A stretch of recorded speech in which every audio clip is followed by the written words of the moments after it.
Elizabeth is a wonderfully rich and deep character who's also very complex and comes with a certain degree of expectation from the audience as well. When you found out you got the role, after the initial excitement of that, was there ever a moment of, oh my God, what did I just get myself into? No.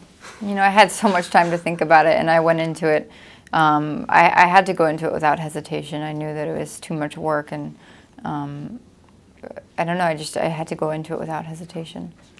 Now, when you and David started talking about the role itself, what were some of the ideas you guys came up with together about how you wanted her to portray that may be a little bit different than what we saw in the novel or what we saw in the previous adaptation? You know, we never really talked about it in terms of that. You know, we wanted to remain very true to the book. Certainly there were conversations and ideas that we had that were slightly different than the book, or that, you know, weren't in the book that we had. You know, as simple as her wardrobe. You know, in the book she wears a lot of mini skirts and Doc Martens, and we didn't have any of that in there. So stuff like that, you know. Now, you gave what I consider to be probably the best performance of the year by an actress in this. I was absolutely blown away by it. Now, aside from that alone, and there's so many great things about this film, what makes this film so exceptional, in your opinion? I came out of this film just blown away, but why do you think it works so well?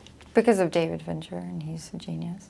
No, but because, you know, I think that the books have sold that many copies for a reason. I think people fall in love with these two characters. It's hard not to, and you want to see them, you want to see what happens to them. You want to see where their relationship goes. Now, going into it, admittedly with a lot of expectations myself, you knew that one of the things that had to work was the dynamic between your character and Daniel Craig's character, and it worked so well. Talk about working with Daniel a little bit. Daniel's incredible. You know, I think he's such a gifted actor, and I think he's never stepped into a role like this before. And he did it with such grace, and you know, certainly he was incredibly patient and generous with me, and I always felt very safe and respected.